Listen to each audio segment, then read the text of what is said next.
Karaikudi sisters viewers எல்லாருக்கும் வணக்கம்.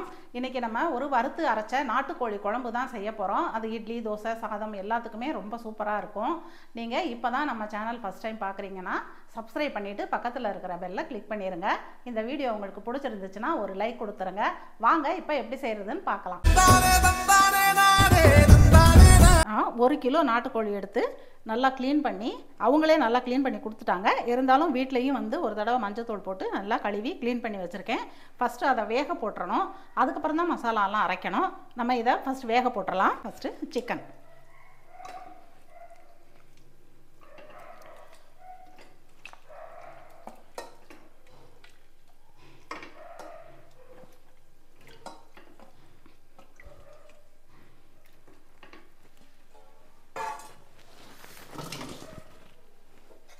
இதுக்கு ஒரு கொஞ்சமாக அரை ஸ்பூனுக்கு இஞ்சி பூண்டு பேஸ்ட்டு.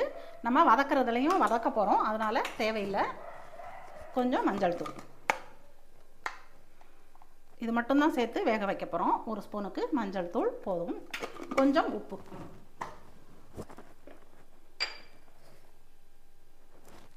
கொஞ்சமாக உப்பு. இப்போது தண்ணி,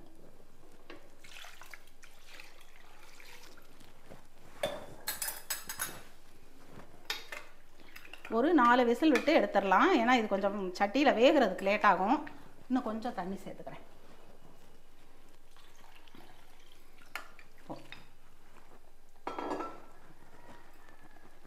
இந்த அளவு தண்ணி போதும். இப்போ நம்ம 4 விசில் விட்டு எடுத்துடலாம். இப்போது மசாலா ரெடி பண்ணிடலாம். நம்ம நாட்டுக்கோழி குழம்பு முழுக்க நல்லெண்ணெயில் தான் செய்ய போகிறோம். அதனால் இதில் 1 ஸ்பூன் நல்லெண்ணெய் மசாலா வறுக்கிறதுக்கு. 1 ஸ்பூனுக்கு கொத்தமல்லி. அடுப்பை மீடியம் இதிலே வச்சுட்டு வருங்க. இதில் 1 ஸ்பூன் சோம்பு, ஒரு ஸ்பூனுக்கு சீரகம். நான் காரத்துக்கு ஒரு 10 வரமிளகா, குண்டு மிளகா எடுத்து வச்சுருக்கேன். இது வந்து கலருக்காக காஷ்மீரி மிளகா சேர்த்துருக்கேன். உங்கள் காரத்துக்கு எவ்வளோ தேவையோ அந்த அளவு சேர்த்துக்கங்க. அடுப்பை கொஞ்சம் சிம்மிலே வச்சுட்டு வருங்க, கருகிரும். இதில் ஒரு 2 பீஸ் பட்டை, 2 ஏலக்காய், 3 கிராம்பு எடுத்து வச்சுருக்கேன். இதையும் சேர்த்துடலாம். 1 ஸ்பூன் மிளகு, அதையும் சேர்த்துடலாம்.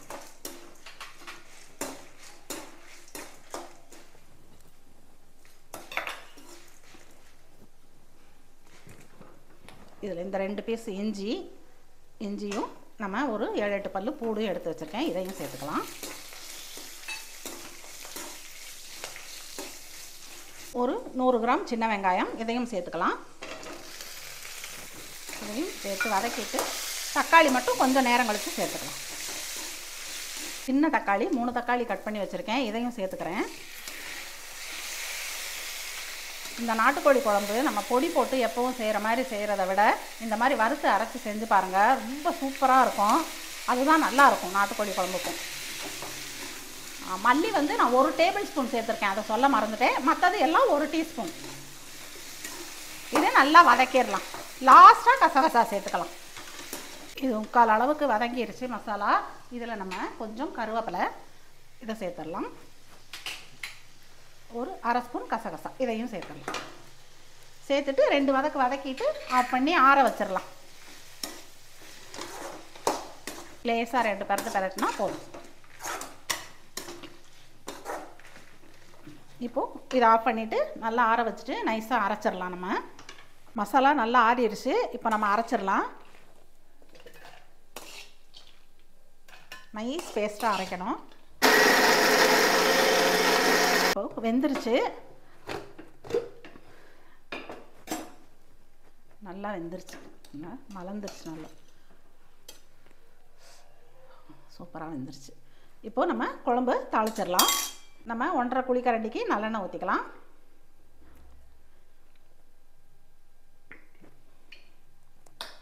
எண்ணெய் காஞ்சிருச்சு. நான் ஒரு இலை 2 பிச்சு வச்சுருக்கேன். ஒரு சின்ன துண்டு பட்டை, ஒரு ஸ்டார் பூ குட்டியாக, இவ்வளோதான். இதில் ஒரு 2 தக்காளி, சின்ன சைஸ் தக்காளி, இதையும் சேர்த்துடலாம்.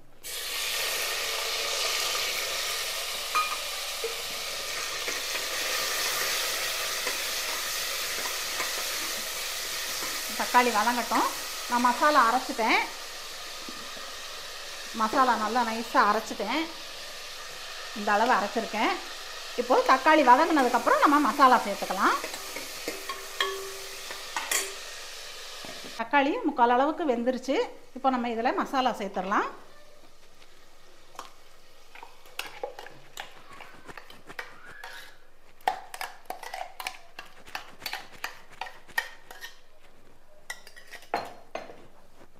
மசாலா சேர்த்துட்டு கொஞ்சமாக மஞ்சள் தூள், அரை ஸ்பூன் மஞ்சள் தூள் சேர்த்துக்கலாம்.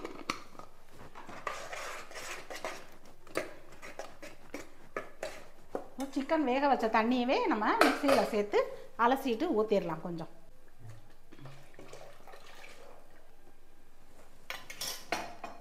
ஒரு கொதி வரட்டும், நம்ம சிக்கன் சேர்த்துடலாம்.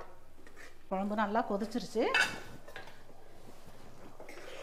இப்போ நம்ம சிக்கனை சேர்த்துடலாம். பார்த்து மெதுவாக போடணும்.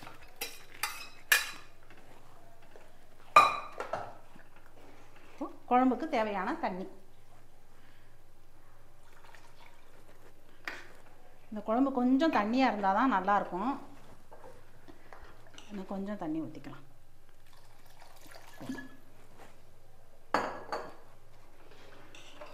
இப்போ மூடி வச்சு நல்லா வேக விடலாம். இந்த ஸ்டேஜில் நீங்கள் உப்பு காரம்லாம் சரியாக போச்சான்னு பார்த்துக்கங்க.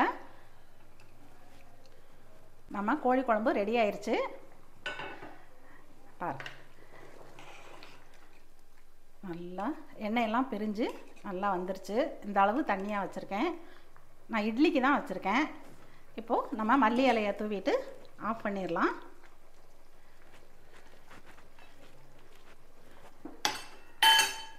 நம்மளோட மணக்க மணக்க நாட்டுக்கோழி குழம்பு ரெடி. நீங்களும் உங்கள் வீட்டில் இதே மாதிரி ட்ரை பண்ணி பார்த்துட்டு எப்படி இருந்ததுன்னு கமெண்ட்டில் சொல்லுங்கள்.